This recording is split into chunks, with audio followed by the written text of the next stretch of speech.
Welcome to Drumbeats, the must-listen-to podcast which explains why Indigenous partnerships are the key to securing successful outcomes in natural resource and infrastructure investment in Canada. I'm Mark Magnacca, and my co-host Robert Brant and I are joined today by Jody Anderson, Vice President of Partnership Strategy and Public Affairs at the First Nations Finance Authority, who's leading groundbreaking work in Indigenous-led economic development across Canada. As a proud Anishinaabe Kwe from Treaty 3 and member of Couchiching First Nation, Jody brings a unique perspective to bridging Indigenous aspirations with mainstream capital markets. Her role at FNFA involves designing high-impact initiatives that unlock capital for First Nations communities, whilst delivering stable returns for institutional partners. Welcome to Jody Anderson, Vice President, Partnership Strategy and Public Affairs at the FNFA. Hi, Jody. Great to see you again. Hi, Mark. Hi, Rob. Great to see you both, and thanks for having me here today. Thank you very much. We've had you at the most recent summit. We saw you in between there, and today back in London. So you've been traveling around quite a bit. And where are you today, Jody? I am home here in Ottawa on the unceded and surrendered territory of the Algonquin people. Well, that'll be a big discussion. How is Ottawa Hull still unceded territory? Right? That just demonstrates a lot of the issues that underline what we're talking about today, right? Yes, sir. That's a whole other can of worms, Mark. Yes, it is. Yes, it is. Anyway, Jody, tell us a little bit about yourself. Lots going on at FNFA. I know you're involved in other boards. Your charity work is a big part of what you do. But first, start by telling us a little bit about your background and how you got through FNFA. Thanks, Rob. Yeah, it's an interesting journey on how I landed here, but one that's certainly not lost on me, and I reflect on it, quite often. I'm a proud member of Couchiching First Nation, which is located in Treaty 3, northwestern Ontario. But I grew up in a small town called Sioux Lookout, which is about 4.5 hours northwest of Thunder Bay. And so that's the world that I grew up in. Beautiful spot, incredible fishing, incredible community there. And I miss it dearly. Growing up, I always worked. I worked for the Ministry of Natural Resources. I was a radio operator, helping the teams when there was massive forest fires in and around the area. So spent a lot of time, out in the bush and out on the land, I guess is what it was. And that was really something that we grew up in and was quite natural to me. And I thought for the longest time that my career journey would lead me down the path to become or to go to school for forestry and something that was connected to the land. And in the late 90s, Mike Harris, who was a former premier of Ontario, did a number of cuts at the provincial level. And forestry was an area that was impacted significantly. And I thought, just as I was looking at post-secondary schools, maybe I should change my mind and look at something different. And so on a whim, I decided to apply into a business and commerce program, which I ended up following. After working with the Ministry of Natural Resources, I was really fortunate enough to be hired by CIBC into their Aboriginal internship program, which is what it was called at the time. And so that kind of helped me launch into the banking and finance world and really learn more about this area of finance, which, in my little world didn't exist. And banking to me was somewhere where you went and did your deposits and withdrew money at the ATM, and there wasn't a whole lot of knowledge beyond that. So when I was exposed to this world, it was fascinating to me in terms of the opportunities and, the training opportunities and how people manage their money, because it was just kind of a foreign concept, if you will. And so when I went to school, CIBC kept me on. I went to school in Peterborough, Ontario, which was a little bit of a balance between going to the big cities, a small town girl, and still having that bit of a balance of a smaller town. And so I was fortunate enough to work with CIBC and learn from other managers and mentors along the way. And from there, when I graduated, I had a choice of going to Toronto or I had a choice of going to Ottawa. And I chose Ottawa at the time, and I thought, oh, I'll go and try it for a year and see if I like it. And I was hired at the time into the high tech boom was going on in Ottawa, and it was exciting, and there was lots of things going on. So I followed that path and did human resource management at a high tech company for a few years. And while it was really interesting and I learned a lot and worked with some incredibly brilliant people, it was a big organization. There was thousands of people who worked there, and sometimes I felt like a number. And while I enjoyed the friendships that I made, I often questioned my impact on what I was doing. And in 2005, I think, I received a call asking if I would be interested in interviewing for this organization called the Aboriginal Financial Officers Association of Canada. And I knew nothing about them. And I did my homework and I did my research and really learned more about what the mandate of that organization was, including financial literacy and building capacity in with Indigenous communities right across Canada. And I thought, wow, I really like this idea. It reconnected me back to my kind of banking days, and I saw a lot of opportunity. And when I walked into that interview, it was Ernie Daniels who was interviewing me. And that was 20 years ago.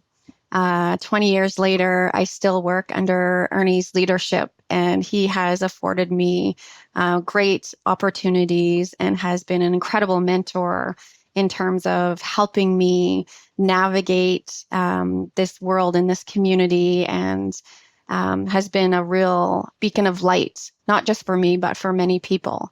And so when Ernie moved to the First Nations Finance Authority in 2011, I stayed at AFOA Canada and because he moved out west, and I said, well, keep me in mind, and if you ever expand in the east when it's time, don't forget about me. And he went out there. He still continued to be a mentor for those 7 years, and 7 years later, he called me up and said, do you think you would be open for a change and taking on a new challenge? And so we talked about it, and it was fascinating what they were doing.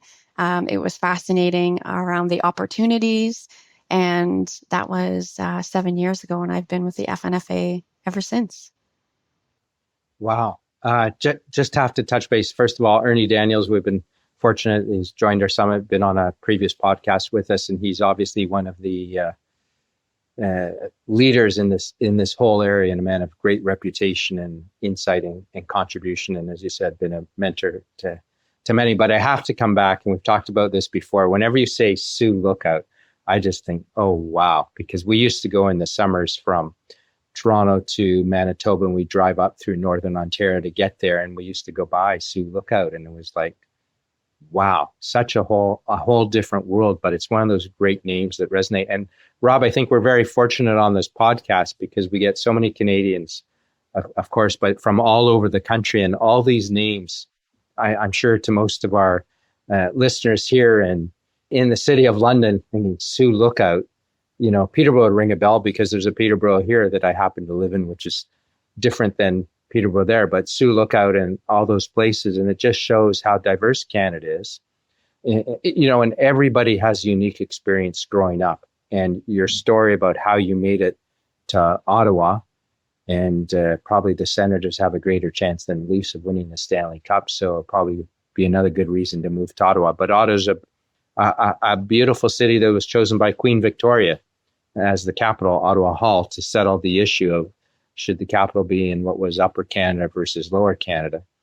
And now you're there working for the First Nations Financial Authority. That's a wonderful story, and your career to date. From forestry to capital markets. Yes. My It's a big leap. daughter-in-law is working in Northern Ontario right now, a big forestry project, and went to school and studied forestry management. Will be interested to listen to your podcast, this podcast, and your story. Timing is everything. Yes. It's a really interesting journey. And Northern Ontario at this time of year, yeah, I've got some great memories of lakes and time of the land. Do you get back very often? I know you're still involved with Couchiching First Nation. Yes. Yeah, I am, Rob. And I try to get back as often as I can, try to participate in as many community activities as I can from here. I'm a trustee on Couchiching's Legacy Trust. And so part of, my mantra is to look at ways to give back. How can I connect with my community and what value can I bring to the table that they're willing and open to receiving? And so to me, that's capacity in terms of, knowledge transfer or helping out wherever I can and going back for their powwows. And we still have family on reserve. So going to visit family, of course, is a wonderful opportunity. So whenever I get the opportunity to go up north or go home, I relish that. And it is truly an incredible spot to be. Lake of the Woods and Lac Seul. And if you are a person that loves to fish, there's no better place in Canada, in my opinion. And they're just gems. That's for sure. Can you tell our listeners and viewers a little bit about powwows? And you've mentioned that, and we discussed that before. It's but powwow season, summertime. Yes, it is. It's powwow season, and you often hear people talking about the powwow trail and what does that mean. And it's really an opportunity for communities to celebrate culture and heritage and dance and movement and the regalia that people spend so much time and effort making and pouring their hearts into, and ensuring that it's reflective of who we want to be. There was a time when powwows and potlatches were banned from happening under the Indian Act. So it's important that we bring back and continue to celebrate those sacred ceremonies, teach our kids to dance. You're never too old to dance. I'm trying to learn how to dance. Technology has been a wonderful thing in terms of people sharing their talents. And I'm in the process of, making my own ribbon skirts now, which is something that I didn't grow up learning how to do. But spending time with people from community who can help and guide and mentor in that specific area, I think is incredible. But each community tends to have an annual powwow where people come home from all over the place, other communities to celebrate, visit with families, enter into these dance competitions, hearing the drums, hearing the music, etc. So it really is an incredible time, and you can spend your entire summer going from community to community, participating or watching in different powwows, and it's truly beautiful. Yeah, I'll be at ours at Magnacca in just a couple of weeks. Okay, a couple of weeks left to keep that in mind. Yeah, and look forward to connecting, seeing family and friends, and also the food. Don't forget the food. Oh yes, the food big is part. definitely one of the highlights. I'm envious. I'm over in London. I'm not sure where I'm going to do, but I certainly won't enjoy a powwow like that. That's for sure. So why don't we come back a little bit about First Nations Financial Authority and some of your recent achievements. I think you've now reached over 2 billion Canadian in financing, or why don't you give us an update? 3 now. Yeah, we're closing in on 4, Mark. Wow. Okay. Yeah. I've been behind for a few months. That's okay. That's okay. Closing in on 4. So why don't you tell our listeners a little bit again about FNFA and where it sits in the framework, and how a foreign investor or those who have subsidiaries in Canada might end up working with either Indigenous nations with FNFA or through FNFA. Sure. It's a great question. So the First Nations Finance Authority is a not-for-profit statutory institution that exists under the First Nations fiscal management framework, along with three other institutions, sister institutions, which we all operate independent of one another, but offer tools and options for First Nation communities right now. And right now, the mandate of FNFA is really to provide short and long-term financing opportunities for bands that exist under the Indian Act. We also can provide investment options and capital advisory services to nations that wish to engage. So under those kind of three mandate or bullet points, there's a number of areas that we work with First Nations right across Canada. And essentially, nations can come to us either utilizing own source revenue that they have existing already to leverage to access capital through the capital markets. And FNFA now has been able to obtain 3 credit rating opinions from S&P, or Standard & Poor's, Moody's Investor Service, as well as Morningstar DBRS, which allows us to work within the capital markets and issue bonds. So what we do is we have a short-term commercial paper program, or if Mark First Nation wants to come to us and borrow for a project in their nation, they can do so. They can access that capital immediately. And once we can build up a number of projects and loans, we pool those together and then go to the capital markets to sell that debt. And we work with institutional investors. We work with all of the big 5 banks, plus some smaller folks through our banking syndicate, who have really opened doors for investors right across the world now who are buying our debt. And we've been able to establish an incredible reputation and level of comfort with our investors, where that when we go to issue a bond now, it's oversubscribed. So there's more buyers than we have debt to sell, which, it's a great signal of comfort, and that investors understand what it is that we're doing. They're very interested in the Indigenous market, very interested in, what else is that investors can do to participate, or whether it's through their reconciliation strategies or plans, whether it's a reflection of ESG investing and performative performance targets. We're constantly getting interest from not just Canadian investors, but like I said, from all over the world now, which has really allowed us to grow, scale, and pass those savings and those benefits over to the community. So because we're a not-for-profit, we can pass those savings directly over to our First Nation members, which is extraordinary. So our members are often accessing capital at rates well below bank prime or other places that they would have been accessing debt historically. It's impressive, Jody. Remind us, what is the credit rating these days of your long-term debt?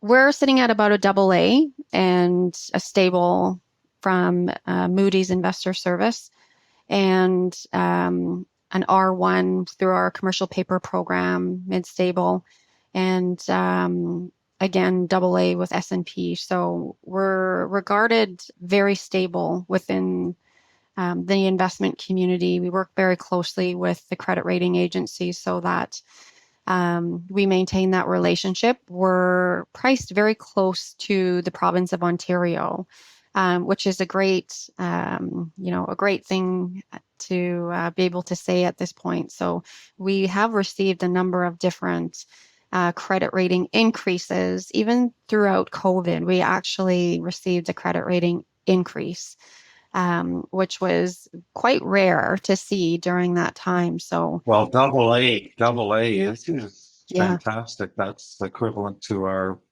biggest banks in Canada. They have AA ratings.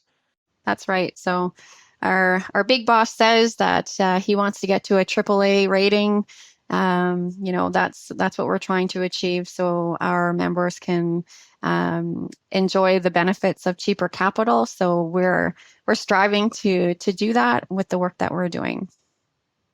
Just a question: when you refer to your members, is this similar to a mutual structure or a credit union structure, or how do First Nations participate?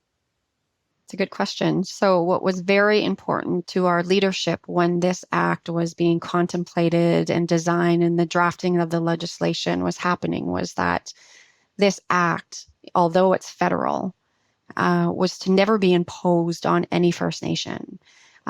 It was that it is optional for First Nations to participate. So they can put their hand up and say, yes, I want to be a part of this. But they also have the benefit to put their hand up and say, this isn't right for me at this time.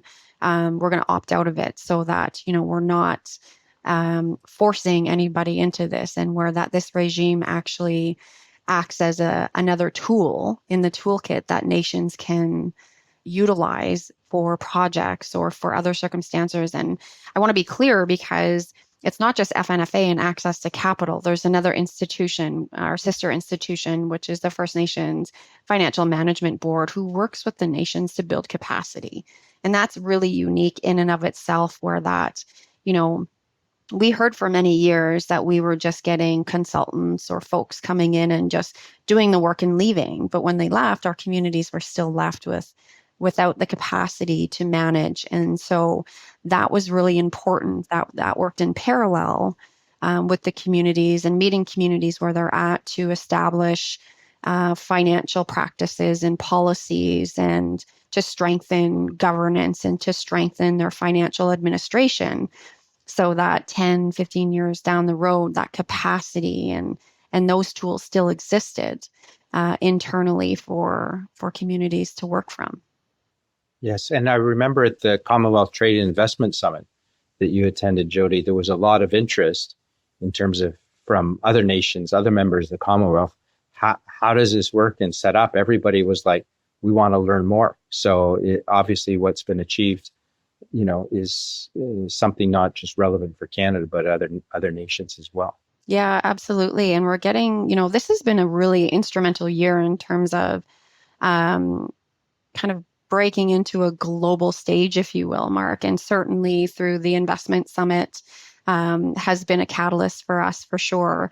FNFA is unique where that there's no other institution in the world that exists like FNFA, and we're getting calls and requests across the world to tell us, how did you do it, and what can we do to get started? And so we've been talking with a lot of other nations to help other Indigenous communities to look at, okay, this is where we started, this is what worked for us, this is what we've learned along the way, etc., so that we can see this success not just within Canada, but globally.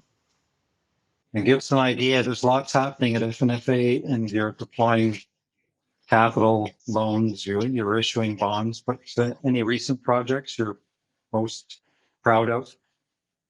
Yeah, the ones that are in the pipe I can't talk about right now, but we'll be hearing about some more exciting projects coming out very soon. But I think that, if I look back and reflect on the past 7 years, Rob, there's been some extraordinary projects that they keep getting more significant, or the small ones are just as exciting as the larger ones. And I know people talk about the Clearwater transaction. That was a very big deal and really set the tone for pooling purchasing power right across the country. And we saw a shift after that transaction took place, because it involved a coalition of 7 Mi'kmaq communities, and one where they could rightfully get into an industry that they had participated in for years.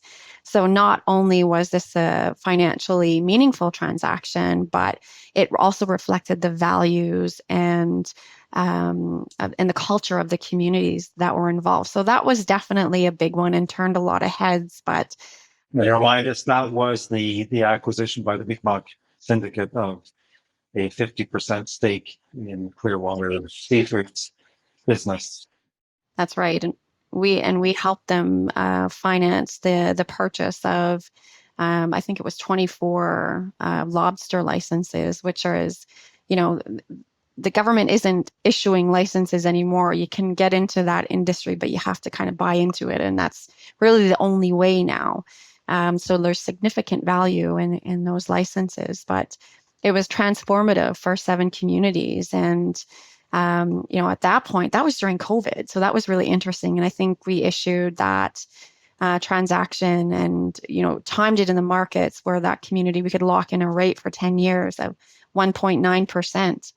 And when you're talking, hundreds of millions of dollars, that's a extraordinary rate that I don't know that we'll see again for a very long time. So allowing budget certainty for the communities and access to generational wealth and transaction is transformative. But we've also taken place or been able to participate in the Haisla LNG, the Cedar LNG facility that the Haisla First Nation has embarked on. And, it's not lost on us that we can help the communities come in as the financiers and participating in the finance, but it truly is the communities that do all the heavy lifting, because a lot of these transactions take years and years. And it's often the vision of many leaderships right across Canada who have wanted certain things for many years. Now they have the tools to be able to execute and access, because, previously or historically, when we were accessing capital, it was prime plus 2, 3, 4, and often more %, which makes a lot of these projects non-viable. So to have the opportunity to access affordable capital is transformative. Allows the nations to participate in economic development and transfer that wealth back to the community, and invest in infrastructure and all these good things that our communities so badly need. But you get these big economic development ones. But I also, love the story of Temagami First Nation, where they built a new 12-unit home for their elders to come home. And so they never had that opportunity to welcome home their elders, and also built a multi-use facility where they could go right next door to participate in cultural activities or community kitchens and, things like that. Those things are so meaningful and impactful to our communities. And it truly helps rebuild a nation and revitalize our culture. Yes, because historically your elders would stay in the community, right? So this gives them, at the end of their lives, actually they now see the fruits of economic and social reconciliation, which they did not benefit from during most of their lives. So that's nice, but it also brings it back in the community. So you have that intergenerational experience going on for the young people who can see their elders are here, and all the stories and learnings and everything are passed on. I love being close to my grandparents. And that's why I went back to Manitoba every summer. But to have them in the community, as the communities are being empowered, is really, as you say, transformative. I guess one of the other things, obviously, on everybody's mind, we have a new Prime Minister in Canada, Mark Carney, and the government, working with the provinces and with the First Nations, are trying to drive things forward. So can you, without, of course, going into any of the detail, how do you see this moment for the country and First Nations? Yeah, it's a great question. And I think if you ask 5 different people, you may get 5 different answers on, what the perception is. And I think Prime Minister Mark Carney has a big job to do right now. There's a lot of changes geopolitically, of course. There's always work to be done when there's a change in government, a federal government or provincial government for that matter, here in Canada. And Mark Carney has to, balance the objectives and the mandates of his government that he has set out, but he also is learning and will continue to learn. It is a learning journey for everybody to listen and include, co-develop with our Indigenous nations. And I think that's the message that is coming out of a lot of the nations across Canada. Nations are very interested in development. We're interested in participating in economic development and and seeing progress, not just within our own nations, but across Canada as a whole.